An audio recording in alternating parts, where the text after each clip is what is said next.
안녕하세요. 자유교회 이진우 목사가 보내드리는 아침 묵상입니다. 오늘도 예수 그리스도의 향기를 내는 복된 하루가 되시길 바랍니다. 4월 10일 목요일 아침 묵상입니다. 오늘은 선으로 악을 이기기라는 제목으로 로마서 12장 19절로 21절의 말씀 묵상합니다. 내 사랑하는 자들아 너희가 친히 원수를 갚지 말고 하나님의 진노하심에 맡기라. 기록되었으되 원수 갚는 것이 내게 있으니 내가 갚으리라고 주께서 말씀하시니라. 내 원수가 줄이거든 먹이고 목마르거든 마시게 하라. 그리함으로 내가 숯불을 그 머리에 쌓아 놓으리라. 악에게 지지 말고 선으로 악을 이기라. 오늘 묵상하는 말씀은 로마서 12장 마지막 부분의 말씀입니다. 로마서 12장의 말씀을 제대로 이해하기 위해서는 로마서 12장이 로마서 전체의 맥락에서 어떤 위치를 차지하고 있는지를 알아야 합니다. 바울은 로마서 1장부터 11장까지 하나님께서 우리를 어떻게 구원하셨는지, 즉 예수 그리스도를 통해 우리가 의롭게 하심을 얻게 되는 복음에 관해 설명합니다. 하나님의 놀라운 사랑과 은혜로 말미암아 우리는 죄의 권세에서 벗어나 구원받은 하나님의 자녀가 되었습니다. 그리고 이 사랑과 은혜에 대한 응답으로 12장부터는 하나님의 자녀가 된 우리가 이 세상에서 어떻게 살아가야 하는지에 대한 구체적인 가르침을 제시합니다. 바울은 우리가 값없이 받은 은혜에 합당한 삶, 즉 하나님을 기쁘시게 하고 이웃을 사랑하는 삶을 살아갈 것을 권면합니다. 이것은 개인적인 경건뿐만 아니라 공동체 안에서의 조화로운 관계, 더 나아가 세상과의 관계에서 책임감 있는 삶을 포함합니다.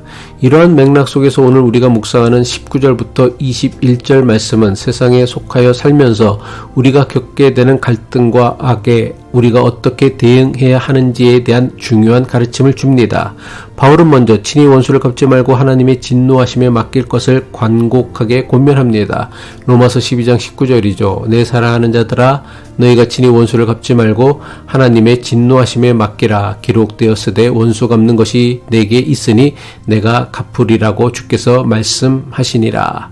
바울이 사랑하는 여러분이라고 시작하는 것은 결코 쉽게 받아들이기 어려울 수 있는 자신의 권면을 소중하게 여겨달라는 간절한 부탁의 표현입니다. 친히 원수를 갚지 말라라는 말씀은 우리가 개인적인 감정에 휘둘려 스스로 복수의 주체가 되어서는 안 된다는 강력한 경고입니다. 우리가 부당한 일을 당하거나 억울한 일을 겪을 때에 당한 만큼 갚으려는 복수심에 사로잡히는 것은 너무나 지극히 자연스러운 감정일 것입니다. 그러나 바울은 이러한 감정에 매몰되어 똑같은 방식으로 대응하는 것이 아니라 하나님의 진노, 곧 하나님의 정의에 모든 것을 맡기라고 권면합니다. 우리가 직접 복수하려 할 때에 우리는 종종 감정에 치우쳐 객관적인 판단을 흐리게 되고 더 큰 갈등과 상처를 초래할 수 있습니다. 그러나 하나님의 정의는 인간의 감정을 초월하며 모든 것을 아시는 지혜와 사랑으로 이루어집니다. 따라서 우리는 우리의 억울함과 분노를 하나님께 맡기고 하나님의 시간과 방법을 신뢰하며 기다리는 믿음과 지혜가 필요합니다. 바울은 구약성경 신명기 32장 35절 말씀을 인용하며 자신의 주장을 뒷받침합니다. 성경에 기록되어 있습니다. 복수는 나의 것이다. 내가 갚겠다. 주님께서 말씀하셨습니다.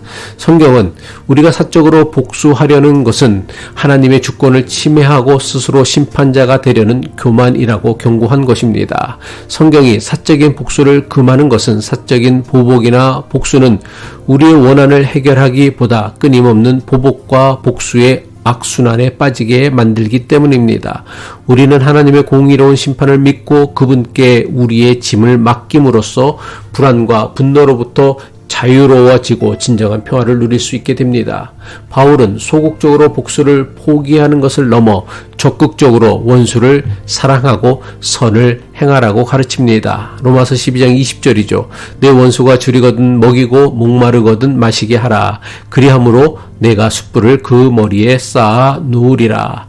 숯불을 머리에 쌓아 놓는다는 것은 상대방을 부끄럽게 하는 것 또는 양심의 가책을 느끼게 한다는 그 당시 사회의 관용적인 표현입니다. 다시 말해 나를 박해하거나 악행을 저지른 사람에게 자신이 받은 만큼 그대로 돌려주는 것이 아니라 오히려 적극적으로 선을 행함으로 원수를 부끄럽게 하라는 것입니다. 이것은 단순히 원수에게 수치심을 들게 하라는 것이라기보다는 그의 마음을 녹이고 변화시키는 강력한 사랑의 행위를 비유적으로 표현한 것입니다.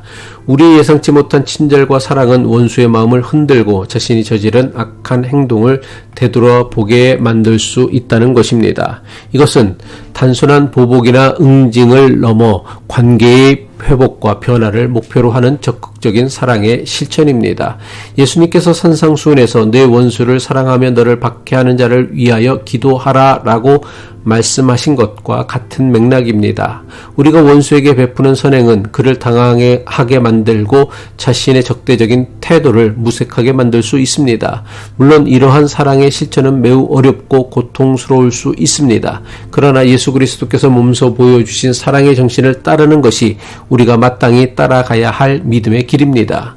우리는 하나님의 은혜로 말미암아 변화된 존재, 구원받은 하나님의 거룩한 자녀입니다. 거룩한 하나님의 자녀답게 세상의 방식대로 악으로 맞서는 것이 아니라 하나님의 방식대로 사랑과 선으로 악을 이겨나가야 합니다. 이것은 개인적인 삶에서뿐만 아니라 우리가 속한 공동체와 사회 전체에서도 동일하게 적용될 수 있습니다. 악에게 지지 않고 선으로 악을 이기는 삶은 우리가 하나님의 사랑을 세상에 드러내는 가장 강력한 증거가 될 것입니다. 기도하겠습니다. 사랑과 정의의 하나님 아버지, 우리에게 원수를 사랑하고 선으로 악을 이길 수 있는 믿음과 용기를 허락하여 주옵소서. 분노와 복수심에 사로잡히기보다 하나님의 사랑과 공의를 신뢰하며 인내하게 하시고 사랑과 긍휼로 나를 미워하고 박해하는 자에게까지 나아갈 수 있는 넓은 마음을 주옵소서. 선으로 악을 이기려는 우리의 믿음을 통해 이 세상에 하나님의 정의와 평화가 드러나기를 바라며 예수 그리스도의 이름으로 기도합니다.